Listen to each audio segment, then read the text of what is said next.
ಇಂಥ ಒಂದು ಘಟನೆ ನಡೆದಿದೆ, ನಾವೇನು ಸಮರ್ಥಿಸ್ಕೊತಾ ಇಲ್ಲ.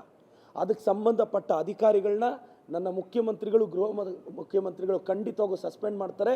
ಎನ್ಕ್ವೈರಿ ಕಮಿಷನ್ ಇನಿಷಿಯೇಟ್ ಮಾಡ್ತೀವಿ. ಅವ್ರನ್ನ ಪ್ರೊಟೆಕ್ಟ್ ಮಾಡೋ ಅವಶ್ಯಕತೆ ನಮಗಿಲ್ಲ ಸರ್. ಬಟ್ ಇಂಥ ಒಂದು ಇನ್ಸಿಡೆಂಟ್ ನಡೆದಿದೆ, ಯಾವುದೇ ಒಂದು ವ್ಯವಸ್ಥೆಯಲ್ಲಿ ಇಂಥ ಸಮಸ್ಯೆ ಆದಾಗ ನಾವು ಹೆಂಗೆ ರೆಸ್ಪಾಂಡ್ ಮಾಡ್ತೀವಿ ಅನ್ನೋದ್ರ ಮೇಲೆ ನಿಂತಿದೆ. ನಾವು ಈಗೇನು ಸುಮ್ಮನೆ ಇರಲ್ವೇ, ನಮ್ಮ ಮುಖ್ಯಮಂತ್ರಿಗಳು, ಹೋಮ್ ಮಿನಿಸ್ಟರ್ ಸಾಹೇಬರು ಇದಕ್ಕೆ ರೆಸ್ಪಾಂಡ್ ಮಾಡ್ತಾರೆ, ಕಠಿಣ ಕ್ರಮ ತಗೊತೀವಿ, ಅವ್ರಿಗಿನ್ನೂ ಕಠಿಣ ಶಿಕ್ಷೆ ಹಾಕಿ ಮತ್ತೊಂದು FIR ಲಾಡ್ಜ್ ಮಾಡ್ತಾರೆ. ನನಗೆ ನಂಬಿಕೆ ಇದೆ. ನಾನು ಅದನ್ನು ಸಮರ್ಥಿಸ್ಕೊತಿಲ್ಲ. ಈ ಇನ್ಸಿಡೆಂಟ್ಗೆ ನಾವು ತುಂಬ ಸ್ಟ್ರಾಂಗಾಗಿ ಆ್ಯಕ್ಟ್ ಮಾಡ್ತೀವಿ ಅಂತ ಮಾತ್ರ ಹೇಳಬಲ್ಲೆ ಸರ್. ಇದು BJP ಅವರು ಇದ್ದಾಗ ತಿಹಾರಲ್ಲೂ ನಡೆದಿದೆ. ಎಸ್, ಒಂದು ಇನ್ಸಿಡೆಂಟ್ ಆಗಿದೆ, ನಾವು ಅದನ್ನು ಖಂಡಿತವಾಗೂ ನಂತರ ಆಗದಂತೆ ತಿದ್ಕೊತೀವಿ ಸರ್. ಇಲ್ಲ ಸರ್, ಒಂದು ದರ್ಶನ್ ಸರ್ ಅವ್ರ ವಿಚಾರದಲ್ಲಿ ಹಿಂಗಾಯಿತು, ಸುಪ್ರೀಂ ಕೋರ್ಟು ಚಾಟಿ ಬೀಸಿದೆ, ಅಲ್ಲಿ ಈಗಾಗಲೇ ಅದು ಎಚ್ಚೆತ್ಕೊಂಡಿದ್ದಾರೆ. ಈಗ ಇನ್ನೊಂದು ಇನ್ಸಿಡೆಂಟ್ ಇದು ಗಮನಿಸಿದೆ, ಇದು ಮತ್ತೊಂದು ಸಲ ಪರಿಶೀಲನೆ ಮಾಡೋಕ್ಕೆ ಸರ್. ಯಾರೋ ಜೈಲಲ್ಲಿ ಒಬ್ಬರೋ ಇಬ್ಬರು ಅಧಿಕಾರಿಗಳು ತಪ್ಪು ಮಾಡಿದಾಗ ಇಂಥ ಇನ್ಸಿಡೆಂಟ್ ನಡೆಯುತ್ತೆ, ಅವರಿಗೆ ಖಂಡಿತವಾಗೂ ಖಡಕ್ಕಾಗಿ ವಾರ್ನ್ ಕೊಡ್ತೀವಿ. ಇಂಥ ಇನ್ಸಿಡೆಂಟ್ಸ್ ರಿಪೀಟ್ ಆಗದಂಗೆ ನಾವು ನೋಡ್ಕೊತೀವಿ. ನಾವು ಅದನ್ನು ಸಮರ್ಥಿಸ್ಕೊತಾ ಇಲ್ಲ ಸರ್. ನಡೆದಿದೆ, ಆ ತಪ್ಪು ನಡೆದಿದೆ, ಮತ್ತೆ ಮರುಕಳಿಸಿದಂತೆ ನಾವು ಆ್ಯಕ್ಷನ್ ತಗೊಳ್ಳೋದೇ ಸರ್ಕಾರದ ದಿಟ್ಟ ಕ್ರಮ ಅಂತ ಹೇಳಕ್ಕೆ ಬಯಸ್ತೇನೆ ಸರ್. ಹಾಂ, ಇಷ್ಟು ದಿನ ಇತ್ತು ಪೂಜ್ಯ ಭಾವನೆ ಅಂದರೆ ಹಿರಿಯರನ್ನು ಭಾರತೀಯ ಸಂಸ್ಕೃತಿಯಲ್ಲಿ ನಾವೆಲ್ಲ ಹಿರಿಯರನ್ನ ಪೂಜ್ಯ ಭಾವನೆಯಿಂದ ನೋಡ್ತೀವಿ. ನಾನು ಶ್ರೀರಾಮನನ್ನು ಪೂಜ್ಯ ಭಾವನೆಯಿಂದ ನೋಡ್ತೀನಿ, ಸಿದ್ದರಾಮಯ್ಯನವ್ರನ್ನೂ ಪೂಜ್ಯ ಭಾವನೆಯಿಂದ ನೋಡ್ತೀನಿ, DK ಶಿವಕುಮಾರ್ ಅವ್ರನ್ನೂ ಪೂಜ್ಯ ಭಾವನೆಯಿಂದ ನೋಡ್ತೀನಿ, ಹಿರಿಯರು ಮೋಹನ್ ಭಾಗವತ್ ಅವ್ರನ್ನೂ ಪೂಜ್ಯ ಭಾವನೆಯಿಂದ ನೋಡ್ತೀನಿ, ಅಲ್ಲಾವನ್ನು ಪೂಜ್ಯ ಭಾವನೆಯಿಂದ ನೋಡ್ತೀನಿ, ಯೇಸು ಪ್ರಭುವನ್ನು ಪೂಜ್ಯ ಭಾವನೆಯಿಂದ ನೋಡ್ತೀನಿ. ಪೂಜ್ಯ ಭಾವನೆ ಅಂದರೆ ಗೌರವಿಸೋದು ಅಂತ ನನ್ನ ಅರ್ಥ. ನನಗೆ ಮೋಹನ್ ಭಾಗವತ್ ಅವ್ರ ಮೇಲೆ ಇಷ್ಟು ಗೌರವ ಇದ್ದಾಗ ಇವ್ರು ಬೆಂಗಳೂರಿಗೆ ಬಂದು ಇವರು ಯತ್ನಾಳ್ ಅವ್ರ ಥರ, R ಅಶೋಕ್ ಅವ್ರ ಥರ, CT ರವಿ ಅವ್ರ ಥರ ರಾಜ್ಯದ ಅಭಿವೃದ್ಧಿ ಬಗ್ಗೆ ಗಮನನೇ ಇಲ್ಲದೆ ಮಾತಾಡಿಬಿಟ್ರೆ ಮೋಹನ್ ಭಾಗವತ್ ಅವರು ಯತ್ನಾಳು CT ರವಿ ಕ್ಯಾಟಗಿರಿಗೆ ಸೇರ್ತಾ ಇದ್ದಾರೆ ಅನ್ನೋದು ನನ್ನ ಭಾವನೆ ಅಷ್ಟೇ.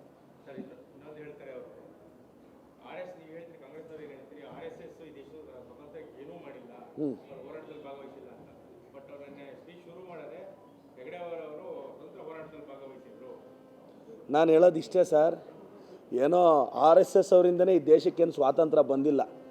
ನಮ್ಮ ತಾತ ನಮ್ಮ ಮುತ್ತಾತನೂ ಫ್ರೀಡಮ್ ಫೈಟ್ರೆ, ನಿಮ್ಮ ತಾತ ನಿಮ್ಮ ಮುತ್ತಾತನೂ ಫ್ರೀಡಮ್ ಫೈಟ್ರೆ. 1930-40ಸಲ್ಲಿ ಪ್ರತಿಯೊಬ್ಬ ಭಾರತೀಯನೂ ಫ್ರೀಡಮ್ ಫೈಟ್ರೆ ಸರ್. ಅದಕ್ಕೆ RSS ಅವ್ರು ಲೇಬಲ್ ಹಾಕ್ಕೊಳ್ಳೋ ಅವಶ್ಯಕತೆ ಇಲ್ಲ ಸರ್. ನಮ್ಮ ತಾತನವ್ರ ತಾತನೂ ಫ್ರೀಡಮ್ ಫೈಟ್ರೆ, ನಿಮ್ಮ ತಾತ ಅವ್ರ ತಾತನೂ ಫ್ರೀಡಮ್ ಫೈಟ್ರೆ. ಅಷ್ಟು ಜನ 35 ಕೋಟಿ ಜನ ಫೈಟ್ ಮಾಡಿದ್ದಕ್ಕೆ ನಮ್ಗೆ ಇಂಡಿಪೆಂಡೆನ್ಸ್ ಬಂದಿದ್ದು. ಅದಕ್ಕೆ RSS ಅವ್ರು ಕ್ರೆಡಿಟ್ ತಗೊಳ್ಳೋ ಅವಶ್ಯಕತೆ ಇಲ್ಲ ಸರ್. ನಾನು ಹೇಳೋದಿಷ್ಟೇ, ನಮ್ಮ ಕ್ವಶನ್ ಇಷ್ಟೇ. ನೀವು ಸರ್ಕಾರಿ ಶಾಲೆಗಳ ಬಗ್ಗೆ ಮಾತಾಡ್ತಿದ್ದೀರಲ್ಲ, ಸರ್ಕಾರಿ ಶಾಲೆಯಲ್ಲಿ RSS ಕ್ಯಾಂಪ್ ಮಾಡ್ತಿದ್ದೀರಂತಲ್ಲ, ಇವತ್ತು ನಾನು ಬಹಿರಂಗ ಸವಾಲು ಹಾಕ್ತೀನಿ, ಭಾರತದಲ್ಲಿರೋ ಎಲ್ಲ ಸರ್ಕಾರಿ ಶಾಲೆಗಳನ್ನು ನೀವು ಅಡಾಪ್ಟ್ ಮಾಡ್ಕೊಳ್ಳಿ ನೋಡೋಣ. ಮಾಡೆಲ್ ಸ್ಕೂಲ್ಗಳಾಗಿ ಮಾಡಿ, ಬೇಡ ಅಂದವ್ರು ಯಾರು? ಅಷ್ಟು ಬೇಡ ಸರ್. BJP ಗೌರ್ಮೆಂಟು ಜಸ್ಟ್ 4.1% ಅಷ್ಟೇ ತನ್ನ GDPಯಲ್ಲಿ ಎಜುಕೇಷನ್ಗೆ ಸ್ಪೆಂಡ್ ಮಾಡ್ತಿರೋದು. ಇದೇ ಮೋಹನ್ ಭಾಗವತ್ ಸಾಹೇಬ್ರಿಗೆ ಮೋದಿಯವ್ರಿಗೆ ಫೋನ್ ಮಾಡಿ, ಮೋದಿಯವರೇ ಬಡ್ಜೆಟ್ ಸ್ವಲ್ಪ ಜಾಸ್ತಿ ಮಾಡಿ ಅಂತ ಹೇಳಕ್ಕೆ ಹೇಳಿ. ಇಲ್ಲಾಂದರೆ ನಮ್ಮ ಸ್ಟೇಟ್ ಗೌರ್ಮೆಂಟ್ಗೆ ಒಂದು 50,000 ಕೋಟಿ ಕೊಡ್ಸೋಕ್ಕೆ ಹೇಳಿ, ಚೆನ್ನಾಗಿ ಇನ್ಫ್ರಾಸ್ಟ್ರಕ್ಚರ್ ಡೆವಲಪ್ ಮಾಡಿ, ಪ್ರತಿ ಸರ್ಕಾರಿ ಶಾಲೆ ಹತ್ರ ಒಂದು 2 ಎಕರೆ ಜಮೀನು ತೊಗೊಂಡು ಆ 2 ಎಕರೆ ಜಮೀನಲ್ಲಿ ವಾರಕ್ಕೊಂದಿನ ಇವ್ರಿಗೆ ಪರ್ಮಿಷನ್ ಕೊಡೋಣ ಬೇಕು ಅಂದರೆ. ಇವ್ರು ಎಜುಕೇಷನ್ ಬಗ್ಗೆ ಮಾತಾಡದೆ ಇವರೇನು ಸರ್, RSS ಒಂದೇ ಅಲ್ಲ, ಎಲ್ಲರೂ ದೇಶಭಕ್ತರೇ ಅಷ್ಟೇ ನನ್ನ ವಾದ. ಇಂಥ ಒಂದು ಘಟನೆ ನಡೆದಿದೆ, ನಾವೇನು ಸಮರ್ಥಿಸ್ಕೊತಾ ಇಲ್ಲ. ಅದಕ್ಕೆ ಸಂಬಂಧಪಟ್ಟ ಅಧಿಕಾರಿಗಳನ್ನ ನನ್ನ ಮುಖ್ಯಮಂತ್ರಿಗಳು, ಮುಖ್ಯಮಂತ್ರಿಗಳು ಖಂಡಿತವಾಗೂ ಸಸ್ಪೆಂಡ್ ಮಾಡ್ತಾರೆ. ಎನ್ಕ್ವೈರಿ ಕಮಿಷನ್ ಇನಿಷಿಯೇಟ್ ಮಾಡ್ತೀವಿ. ಅವ್ರನ್ನ ಪ್ರೊಟೆಕ್ಟ್ ಮಾಡೋ ಅವಶ್ಯಕತೆ ನಮಗಿಲ್ಲ ಸರ್. ಬಟ್ ಇಂಥ ಒಂದು ಇನ್ಸಿಡೆಂಟ್ ನಡೆದಿದೆ, ಯಾವುದೇ ಒಂದು ವ್ಯವಸ್ಥೆಯಲ್ಲಿ ಇಂಥ ಸಮಸ್ಯೆ ಆದಾಗ ನಾವು ಹೆಂಗೆ ರೆಸ್ಪಾಂಡ್ ಮಾಡ್ತೀವಿ ಅನ್ನೋದ್ರ ಮೇಲೆ ನಿಂತಿದೆ. ನಾವು ಈಗೇನು ಸುಮ್ಮನೆ ಇರಲ್ವೇ, ನಮ್ಮ ಮುಖ್ಯಮಂತ್ರಿಗಳು, ಹೋಮ್ ಮಿನಿಸ್ಟರ್ ಸಾಹೇಬರು ಇದಕ್ಕೆ ರೆಸ್ಪಾಂಡ್ ಮಾಡ್ತಾರೆ, ಕಠಿಣ ಕ್ರಮ ತಗೊತೀವಿ, ಅವ್ರಿಗಿನ್ನೂ ಕಠಿಣ ಶಿಕ್ಷೆ ಹಾಕಿ ಮತ್ತೊಂದು FIR ಲಾಡ್ಜ್ ಮಾಡ್ತಾರೆ. ನನಗೆ ನಂಬಿಕೆ ಇದೆ. ನಾನು ಅದನ್ನು ಸಮರ್ಥಿಸ್ಕೊತಿಲ್ಲ. ಈ ಇನ್ಸಿಡೆಂಟ್ಗೆ ನಾವು ತುಂಬ ಸ್ಟ್ರಾಂಗಾಗಿ ಆ್ಯಕ್ಟ್ ಮಾಡ್ತೀವಿ ಅಂತ ಮಾತ್ರ ಹೇಳಬಲ್ಲೆ ಸರ್. ಇದು BJP ಅವರು ಇದ್ದಾಗ ತಿಹಾರಲ್ಲೂ ನಡೆದಿದೆ. ಎಸ್, ಒಂದು ಇನ್ಸಿಡೆಂಟ್ ಆಗಿದೆ, ನಾವು ಅದನ್ನು ಖಂಡಿತವಾಗೂ ನಂತರ ಆಗದಂತೆ ತಿದ್ಕೊತೀವಿ ಸರ್. ಇಲ್ಲ ಸರ್, ಒಂದು ದರ್ಶನ್ ಸರ್ ಅವ್ರ ವಿಚಾರದಲ್ಲಿ ಹಿಂಗಾಯಿತು, ಸುಪ್ರೀಂ ಕೋರ್ಟು ಚಾಟಿ ಬೀಸಿದೆ, ಅಲ್ಲಿ ಈಗಾಗಲೇ ಅದು ಎಚ್ಚೆತ್ಕೊಂಡಿದ್ದಾರೆ. ಈಗ ಇನ್ನೊಂದು ಇನ್ಸಿಡೆಂಟ್ ಇದು ಗಮನಿಸಿದೆ, ಇದು ಮತ್ತೊಂದು ಸಲ ಪರಿಶೀಲನೆ ಮಾಡೋಕ್ಕೆ ಸರ್. ಯಾರೋ ಜೈಲಲ್ಲಿ ಒಬ್ಬರೋ ಇಬ್ಬರು ಅಧಿಕಾರಿಗಳು ತಪ್ಪು ಮಾಡಿದಾಗ ಇಂಥ ಇನ್ಸಿಡೆಂಟ್ ನಡೆಯುತ್ತೆ, ಅವರಿಗೆ ಖಂಡಿತವಾಗೂ ಖಡಕ್ಕಾಗಿ ವಾರ್ನ್ ಕೊಡ್ತೀವಿ. ಇಂಥ ಇನ್ಸಿಡೆಂಟ್ಸ್ ರಿಪೀಟ್ ಆಗದಂಗೆ ನಾವು ನೋಡ್ಕೊತೀವಿ. ನಾವು ಅದನ್ನು ಸಮರ್ಥಿಸ್ಕೊತಾ ಇಲ್ಲ ಸರ್. ನಡೆದಿದೆ, ಆ ತಪ್ಪು ನಡೆದಿದೆ, ಮತ್ತೆ ಮರುಕಳಿಸಿದಂತೆ ನಾವು ಆ್ಯಕ್ಷನ್ ತಗೊಳ್ಳೋದೇ ಸರ್ಕಾರದ ದಿಟ್ಟ ಕ್ರಮ ಅಂತ ಹೇಳಕ್ಕೆ ಬಯಸ್ತೇನೆ ಸರ್. ಹಾಂ, ಇಷ್ಟು ದಿನ ಇತ್ತು ಪೂಜ್ಯ ಭಾವನೆ ಅಂದರೆ ಹಿರಿಯರನ್ನು ಭಾರತೀಯ ಸಂಸ್ಕೃತಿಯಲ್ಲಿ ನಾವೆಲ್ಲ ಹಿರಿಯರನ್ನ ಪೂಜ್ಯ ಭಾವನೆಯಿಂದ ನೋಡ್ತೀವಿ. ನಾನು ಶ್ರೀರಾಮನನ್ನು ಪೂಜ್ಯ ಭಾವನೆಯಿಂದ ನೋಡ್ತೀನಿ, ಸಿದ್ದರಾಮಯ್ಯನವ್ರನ್ನೂ ಪೂಜ್ಯ ಭಾವನೆಯಿಂದ ನೋಡ್ತೀನಿ, DK ಶಿವಕುಮಾರ್ ಅವ್ರನ್ನೂ ಪೂಜ್ಯ ಭಾವನೆಯಿಂದ ನೋಡ್ತೀನಿ, ಹಿರಿಯರು ಮೋಹನ್ ಭಾಗವತ್ ಅವ್ರನ್ನೂ ಪೂಜ್ಯ ಭಾವನೆಯಿಂದ ನೋಡ್ತೀನಿ, ಅಲ್ಲಾವನ್ನು ಪೂಜ್ಯ ಭಾವನೆಯಿಂದ ನೋಡ್ತೀನಿ, ಯೇಸು ಪ್ರಭುವನ್ನು ಪೂಜ್ಯ ಭಾವನೆಯಿಂದ ನೋಡ್ತೀನಿ. ಪೂಜ್ಯ ಭಾವನೆ ಅಂದರೆ ಗೌರವಿಸೋದು ಅಂತ ನನ್ನ ಅರ್ಥ. ನನಗೆ ಮೋಹನ್ ಭಾಗವತ್ ಅವ್ರ ಮೇಲೆ ಇಷ್ಟು ಗೌರವ ಇದ್ದಾಗ ಇವ್ರು ಬೆಂಗಳೂರಿಗೆ ಬಂದು ಇವರು ಯತ್ನಾಳ್ ಅವ್ರ ಥರ, ಆರ್ ಅಶೋಕ್ ಅವ್ರ ಥರ, CT ರವಿ ಅವ್ರ ಥರ ರಾಜ್ಯದ ಅಭಿವೃದ್ಧಿ ಬಗ್ಗೆ ಗಮನನೇ ಇಲ್ಲದೆ ಮಾತಾಡಿಬಿಟ್ರೆ ಮೋಹನ್ ಭಾಗವತ್ ಅವರು ಯತ್ನಾಳು CT ರವಿ ಕ್ಯಾಟಗಿರಿಗೆ ಸೇರ್ತಾ ಇದ್ದಾರೆ ಅನ್ನೋದು ನನ್ನ ಭಾವನೆ ಅಷ್ಟೇ.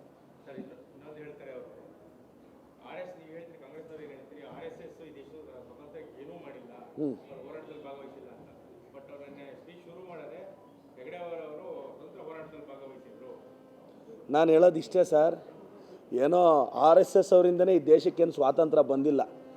ನಮ್ಮ ತಾತ ನಮ್ಮ ಮುತ್ತಾತನೂ ಫ್ರೀಡಮ್ ಫೈಟ್ರೆ, ನಿಮ್ಮ ತಾತ ನಿಮ್ಮ ಮುತ್ತಾತನೂ ಫ್ರೀಡಮ್ ಫೈಟ್ರೆ. 1930-40ಸಲ್ಲಿ ಪ್ರತಿಯೊಬ್ಬ ಭಾರತೀಯನೂ ಫ್ರೀಡಮ್ ಫೈಟ್ರೆ ಸರ್. ಅದಕ್ಕೆ RSS ಅವ್ರು ಲೇಬಲ್ ಹಾಕ್ಕೊಳ್ಳೋ ಅವಶ್ಯಕತೆ ಇಲ್ಲ ಸರ್. ನಮ್ಮ ತಾತನವ್ರ ತಾತನೂ ಫ್ರೀಡಮ್ ಫೈಟ್ರೆ, ನಿಮ್ಮ ತಾತ ಅವ್ರ ತಾತನೂ ಫ್ರೀಡಮ್ ಫೈಟ್ರೆ. ಅಷ್ಟು ಜನ 35 ಕೋಟಿ ಜನ ಫೈಟ್ ಮಾಡಿದ್ದಕ್ಕೆ ನಮ್ಗೆ ಇಂಡಿಪೆಂಡೆನ್ಸ್ ಬಂದಿದ್ದು. ಅದಕ್ಕೆ RSS ಅವ್ರು ಕ್ರೆಡಿಟ್ ತಗೊಳ್ಳೋ ಅವಶ್ಯಕತೆ ಇಲ್ಲ ಸರ್. ನಾನು ಹೇಳೋದು ಇಷ್ಟೇ, ನಮ್ಮ ಕ್ವಶನ್ ಇಷ್ಟೇ. ನೀವು ಸರ್ಕಾರಿ ಶಾಲೆಗಳ ಬಗ್ಗೆ ಮಾತಾಡ್ತಿದ್ದೀರಲ್ಲ, ಸರ್ಕಾರಿ ಶಾಲೆಯಲ್ಲಿ RSS ಕ್ಯಾಂಪ್ ಮಾಡ್ತಿದ್ದೀರಂತಲ್ಲ, ಇವತ್ತು ನಾನು ಬಹಿರಂಗ ಸವಾಲು ಹಾಕ್ತೀನಿ, ಭಾರತದಲ್ಲಿರೋ ಎಲ್ಲ ಸರ್ಕಾರಿ ಶಾಲೆಗಳನ್ನು ನೀವು ಅಡಾಪ್ಟ್ ಮಾಡ್ಕೊಳ್ಳಿ ನೋಡೋಣ. ಮಾಡೆಲ್ ಸ್ಕೂಲ್ಗಳಾಗಿ ಮಾಡಿ, ಬೇಡ ಅಂದವ್ರು ಯಾರು? ಅಷ್ಟು ಬೇಡ ಸರ್. BJP ಗೌರ್ಮೆಂಟು ಜಸ್ಟ್ 4.1% ಅಷ್ಟೇ ತನ್ನ GDPಯಲ್ಲಿ ಎಜುಕೇಷನ್ಗೆ ಸ್ಪೆಂಡ್ ಮಾಡ್ತಿರೋದು. ಇದೇ ಮೋಹನ್ ಭಾಗವತ್ ಸಾಹೇಬ್ರಿಗೆ ಮೋದಿಯವ್ರಿಗೆ ಫೋನ್ ಮಾಡಿ, ಮೋದಿಯವರೇ ಬಡ್ಜೆಟ್ ಸ್ವಲ್ಪ ಜಾಸ್ತಿ ಮಾಡಿ ಅಂತ ಹೇಳಕ್ಕೆ ಹೇಳಿ. ಇಲ್ಲಾಂದರೆ ನಮ್ಮ ಸ್ಟೇಟ್ ಗೌರ್ಮೆಂಟ್ಗೆ ಒಂದು 50,000 ಕೋಟಿ ಕೊಡ್ಸೋಕ್ಕೆ ಹೇಳಿ, ಚೆನ್ನಾಗಿ ಇನ್ಫ್ರಾಸ್ಟ್ರಕ್ಚರ್ ಡೆವಲಪ್ ಮಾಡಿ, ಪ್ರತಿ ಸರ್ಕಾರಿ ಶಾಲೆ ಹತ್ರ ಒಂದು 2 ಎಕರೆ ಜಮೀನು ತೊಗೊಂಡು ಆ 2 ಎಕರೆ ಜಮೀನಲ್ಲಿ ವಾರಕ್ಕೊಂದಿನ ಇವ್ರಿಗೆ ಪರ್ಮಿಷನ್ ಕೊಡೋಣ ಬೇಕು ಅಂದರೆ. ಇವ್ರು ಎಜುಕೇಷನ್ ಬಗ್ಗೆ ಮಾತಾಡದೆ ಇವರೇನು ಸರ್, RSS ಒಂದೇ ಅಲ್ಲ, ಎಲ್ಲರೂ ದೇಶಭಕ್ತರೇ ಅಷ್ಟೇ ನನ್ನ ವಾದ. ಇಂಥ ಒಂದು ಘಟನೆ ನಡೆದಿದೆ, ನಾವೇನು ಸಮರ್ಥಿಸ್ಕೊತಾ ಇಲ್ಲ. ಅದಕ್ಕೆ ಸಂಬಂಧಪಟ್ಟ ಅಧಿಕಾರಿಗಳನ್ನ ನನ್ನ ಮುಖ್ಯಮಂತ್ರಿಗಳು, ಮುಖ್ಯಮಂತ್ರಿಗಳು ಖಂಡಿತವಾಗೂ ಸಸ್ಪೆಂಡ್ ಮಾಡ್ತಾರೆ. ಎನ್ಕ್ವೈರಿ ಕಮಿಷನ್ ಇನಿಷಿಯೇಟ್ ಮಾಡ್ತೀವಿ. ಅವ್ರನ್ನ ಪ್ರೊಟೆಕ್ಟ್ ಮಾಡೋ ಅವಶ್ಯಕತೆ ನಮಗಿಲ್ಲ ಸರ್. ಬಟ್ ಇಂಥ ಒಂದು ಇನ್ಸಿಡೆಂಟ್ ನಡೆದಿದೆ, ಯಾವುದೇ ಒಂದು ವ್ಯವಸ್ಥೆಯಲ್ಲಿ ಇಂಥ ಸಮಸ್ಯೆ ಆದಾಗ ನಾವು ಹೆಂಗೆ ರೆಸ್ಪಾಂಡ್ ಮಾಡ್ತೀವಿ ಅನ್ನೋದ್ರ ಮೇಲೆ ನಿಂತಿದೆ. ನಾವು ಈಗೇನು ಸುಮ್ಮನೆ ಇರಲ್ವೇ, ನಮ್ಮ ಮುಖ್ಯಮಂತ್ರಿಗಳು, ಹೋಮ್ ಮಿನಿಸ್ಟರ್ ಸಾಹೇಬರು ಇದಕ್ಕೆ ರೆಸ್ಪಾಂಡ್ ಮಾಡ್ತಾರೆ, ಕಠಿಣ ಕ್ರಮ ತಗೊತೀವಿ, ಅವ್ರಿಗೆ ಇನ್ನೂ ಕಠಿಣ ಶಿಕ್ಷೆ ಹಾಕಿ ಮತ್ತೊಂದು FIR ಲಾಡ್ಜ್ ಮಾಡ್ತಾರೆ. ನನಗೆ ನಂಬಿಕೆ ಇದೆ. ನಾನು ಅದನ್ನು ಸಮರ್ಥಿಸ್ಕೊತಿಲ್ಲ. ಈ ಇನ್ಸಿಡೆಂಟ್ಗೆ ನಾವು ತುಂಬ ಸ್ಟ್ರಾಂಗಾಗಿ ಆ್ಯಕ್ಟ್ ಮಾಡ್ತೀವಿ ಅಂತ ಮಾತ್ರ ಹೇಳಬಲ್ಲೆ ಸರ್. ಇದು BJP ಅವರು ಇದ್ದಾಗ ತಿಹಾರಲ್ಲೂ ನಡೆದಿದೆ. ಎಸ್, ಒಂದು ಇನ್ಸಿಡೆಂಟ್ ಆಗಿದೆ, ನಾವು ಅದನ್ನು ಖಂಡಿತವಾಗೂ ನಂತರ ಆಗದಂತೆ ತಿದ್ಕೊತೀವಿ ಸರ್. ಇಲ್ಲ ಸರ್, ಒಂದು ದರ್ಶನ್ ಸರ್ ಅವ್ರ ವಿಚಾರದಲ್ಲಿ ಹಿಂಗಾಯಿತು, ಸುಪ್ರೀಂ ಕೋರ್ಟು ಚಾಟಿ ಬೀಸಿದೆ, ಅಲ್ಲಿ ಈಗಾಗಲೇ ಅದು ಎಚ್ಚೆತ್ಕೊಂಡಿದ್ದಾರೆ. ಈಗ ಇನ್ನೊಂದು ಇನ್ಸಿಡೆಂಟ್ ಇದು ಗಮನಿಸಿದೆ, ಇದು ಮತ್ತೊಂದು ಸಲ ಪರಿಶೀಲನೆ ಮಾಡೋಕ್ಕೆ ಸರ್. ಯಾರೋ ಜೈಲಲ್ಲಿ ಒಬ್ಬರೋ ಇಬ್ಬರು ಅಧಿಕಾರಿಗಳು ತಪ್ಪು ಮಾಡಿದಾಗ ಇಂಥ ಇನ್ಸಿಡೆಂಟ್ ನಡೆಯುತ್ತೆ, ಅವರಿಗೆ ಖಂಡಿತವಾಗೂ ಖಡಕ್ಕಾಗಿ ವಾರ್ನ್ ಕೊಡ್ತೀವಿ. ಇಂಥ ಇನ್ಸಿಡೆಂಟ್ಸ್ ರಿಪೀಟ್ ಆಗದಂಗೆ ನಾವು ನೋಡ್ಕೊತೀವಿ. ನಾವು ಅದನ್ನು ಸಮರ್ಥಿಸ್ಕೊತಾ ಇಲ್ಲ ಸರ್. ನಡೆದಿದೆ, ಆ ತಪ್ಪು ನಡೆದಿದೆ, ಮತ್ತೆ ಮರುಕಳಿಸಿದಂತೆ ನಾವು ಆ್ಯಕ್ಷನ್ ತಗೊಳ್ಳೋದೇ ಸರ್ಕಾರದ ದಿಟ್ಟ ಕ್ರಮ ಅಂತ ಹೇಳಕ್ಕೆ ಬಯಸ್ತೇನೆ ಸರ್. ಹಾಂ, ಇಷ್ಟು ದಿನ ಇತ್ತು ಪೂಜ್ಯ ಭಾವನೆ ಅಂದರೆ ಹಿರಿಯರನ್ನು ಭಾರತೀಯ ಸಂಸ್ಕೃತಿಯಲ್ಲಿ ನಾವೆಲ್ಲ ಹಿರಿಯರನ್ನ ಪೂಜ್ಯ ಭಾವನೆಯಿಂದ ನೋಡ್ತೀವಿ. ನಾನು ಶ್ರೀರಾಮನನ್ನು ಪೂಜ್ಯ ಭಾವನೆಯಿಂದ ನೋಡ್ತೀನಿ, ಸಿದ್ದರಾಮಯ್ಯನವ್ರನ್ನೂ ಪೂಜ್ಯ ಭಾವನೆಯಿಂದ ನೋಡ್ತೀನಿ, DK ಶಿವಕುಮಾರ್ ಅವ್ರನ್ನೂ ಪೂಜ್ಯ ಭಾವನೆಯಿಂದ ನೋಡ್ತೀನಿ, ಹಿರಿಯರು ಮೋಹನ್ ಭಾಗವತ್ ಅವ್ರನ್ನೂ ಪೂಜ್ಯ ಭಾವನೆಯಿಂದ ನೋಡ್ತೀನಿ, ಅಲ್ಲಾವನ್ನು ಪೂಜ್ಯ ಭಾವನೆಯಿಂದ ನೋಡ್ತೀನಿ, ಯೇಸು ಪ್ರಭುವನ್ನು ಪೂಜ್ಯ ಭಾವನೆಯಿಂದ ನೋಡ್ತೀನಿ. ಪೂಜ್ಯ ಭಾವನೆ ಅಂದರೆ ಗೌರವಿಸೋದು ಅಂತ ನನ್ನ ಅರ್ಥ. ನನಗೆ ಮೋಹನ್ ಭಾಗವತ್ ಅವ್ರ ಮೇಲೆ ಇಷ್ಟು ಗೌರವ ಇದ್ದಾಗ ಇವ್ರು ಬೆಂಗಳೂರಿಗೆ ಬಂದು ಇವರು ಯತ್ನಾಳ್ ಅವ್ರ ಥರ, ಆರ್ ಅಶೋಕ್ ಅವ್ರ ಥರ, CT ರವಿ ಅವ್ರ ಥರ ರಾಜ್ಯದ ಅಭಿವೃದ್ಧಿ ಬಗ್ಗೆ ಗಮನನೇ ಇಲ್ಲದೆ ಮಾತಾಡಿಬಿಟ್ರೆ ಮೋಹನ್ ಭಾಗವತ್ ಅವರು ಯತ್ನಾಳು CT ರವಿ ಕ್ಯಾಟಗಿರಿಗೆ ಸೇರ್ತಾ ಇದ್ದಾರೆ ಅನ್ನೋದು ನನ್ನ ಭಾವನೆ ಅಷ್ಟೇ.